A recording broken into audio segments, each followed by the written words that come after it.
Prime Minister Mark Carney's plans to accelerate nation-building projects is taking another big step forward today. Carney has officially launched the Major Projects Office, outlined in Bill C-5, which says its mandate is to advance major projects in Canada and streamline federal regulatory project approval.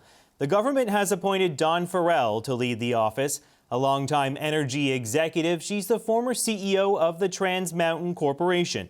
So what does that say about the kind of projects the government will fast-track? Corey Hogan is the Parliamentary Secretary to the Minister of Energy and Natural Resources and joins me now. Hi, sir. Thanks for coming on. Oh, glad to be here. So you're launching the Major Projects Office today. The government has already passed C-5 to fast-track approvals for these nation-building initiatives. All of the pieces seem to be falling into place. When will the government deliver a list of projects? Well, like the announcement said today, you're not going to have to wait long. It will be in the next couple of weeks here. I think the Prime Minister and the ministers that joined him on his recent trip to Europe have started to tease the kind of projects that you can expect to come out in the next bit. But, fundamentally, they're all about building Canada and supporting us diversifying our trade relationships. So stay tuned. It won't be very long now. We're talking weeks, not months. And I think people will be pretty pleased with what they see. What would you like to see approved? Well, look, there's going to be, I think, more projects added throughout the fall. It's going to be a bit of a rolling list, but what I want to see are fundamentally the things that allow us to access new markets and develop new sectors. And so that's going to have everything from making sure there's energy corridors to ports to transportation infrastructure to mines, you name it. I think what's exciting about the list is that it is going to allow us to build a lot of sectors and build a very robust Canadian economy. The Prime Minister said this week there is enormous potential for liquefied natural gas in Canada. Is it safe to say that there will be some sort of LNG proposal on this list of nation-building projects? Well, no, like I said, you're going to have to wait a couple of weeks to get anything as to the specifics of the list out of me. But fundamentally, it is about building a strong economy. That obviously liquefied natural gas is as an area of opportunity for this country. I think the Prime Minister's been clear about that. The Minister of Energy's been clear about that. But you're going to have to wait and see what's on the actual list. Minister Hodgson said this week that optimizing the Trans Mountain pipeline is not necessarily a project of national interest. It won't necessarily be on this list that's coming in the next few weeks, as you say. But is your government looking at expanding the capacity of TMX? Well, there's a couple of things that we kind of have to unpack there. One is that there are projects of national interest, which is a designation that allows for concurrent approvals to happen rather than waterfall approvals of Department A does it, Department B does it, Department C does it. And then there are just building things. The Major Project Office is charged with assisting both, expediting both, helping those projects get access to capital. So just to be super clear, just because something is not designated on that list does not mean they're not going to benefit from the Major Projects Office.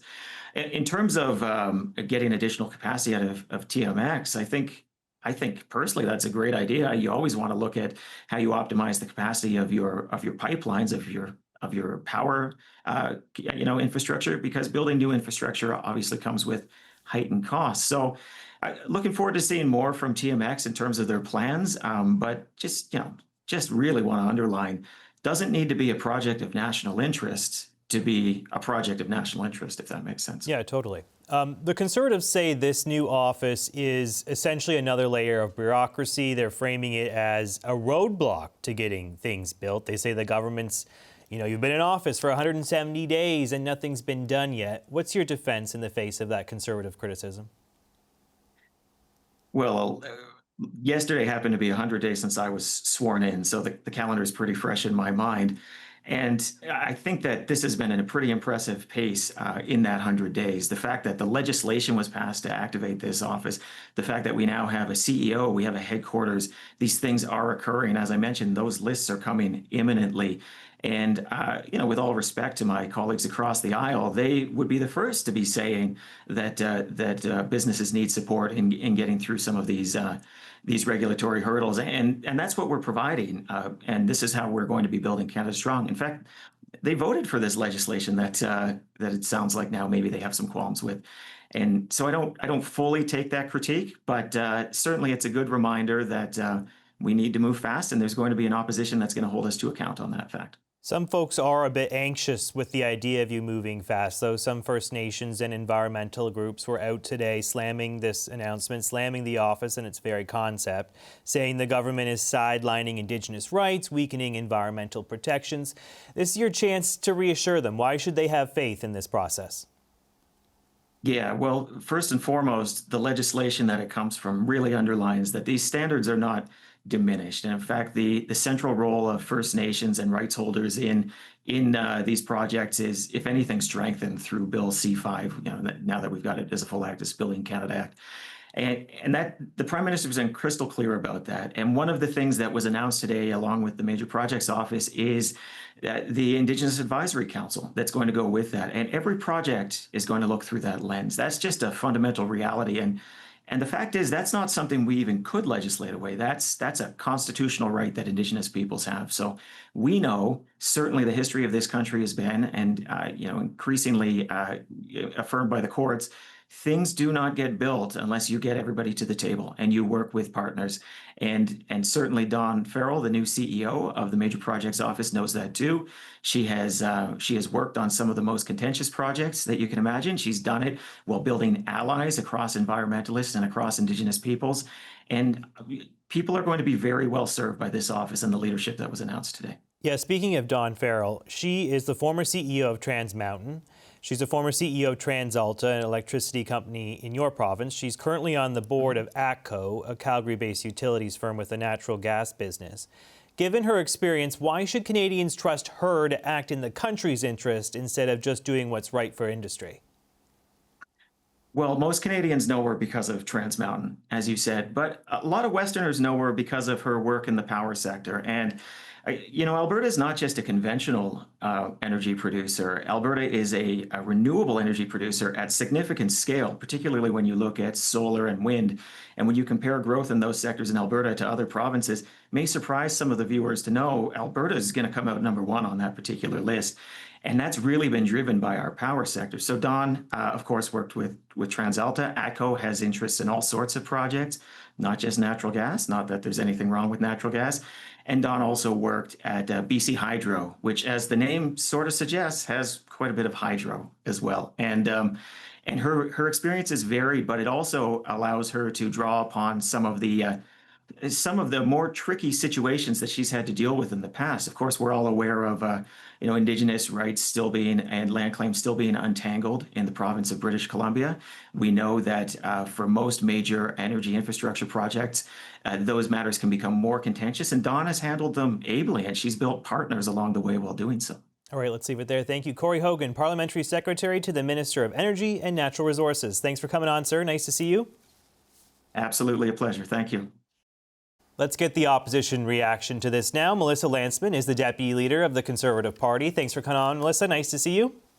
Thanks for having me. So the government has launched this Major Projects Office today. They've named an industry-friendly CEO to lead it, and they say that work will get underway soon on improving projects. But you're skeptical of the whole thing. Tell me why.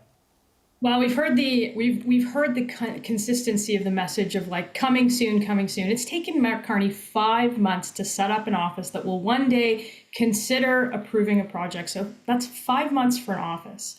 That's not 5 months for project permits or shovels in the ground. It's an office at the time when an economy's in free fall, and this is the man who promised to make it all better. All while our allies are doing it much faster. We've seen countries like Germany, and I know that you've had the German ambassador on. They've got an entire LNG ports built online in 190 days. The same thing in Finland and other places in Europe that have gone from approval to construction to completion in the time, or just over the time, where we have announced yet another bureaucracy. So I think I'm not the only one that's going to be skeptical. I think Canadians are going to be skeptical about bureaucracy to frankly solve for the problems that are bureaucratic in nature to begin with. I hear your concerns about more bureaucracy, but the Conservative Party platform from the most recent election had something similar in there as well. You were pitching a rapid resource office to streamline regulatory approvals. Your party saw some value in an office like this earlier in the year. What's changed?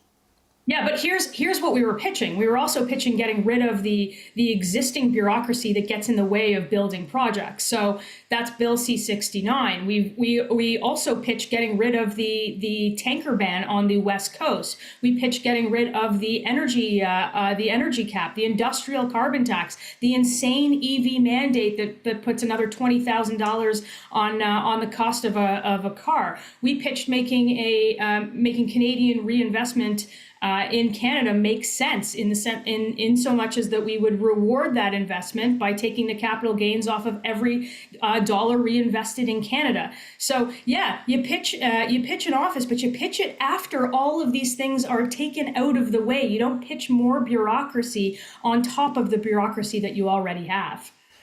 The oil and gas industry is saying some similar things to what you just mentioned there. They want to see some of that legislation that they feel like is holding back development stripped away. They want to get rid of C-69. That has been their rallying cry for a long time. But they seem to be sort of pleased with what the government has announced today. They're applauding the launch of this office. They're saying that Don Farrell, who will be the CEO, is the ideal candidate, and that the government is taking concrete steps to, quote, make Canada an energy superpower, and this is sending a positive signal to industry and investors. Why does CAP have it wrong here?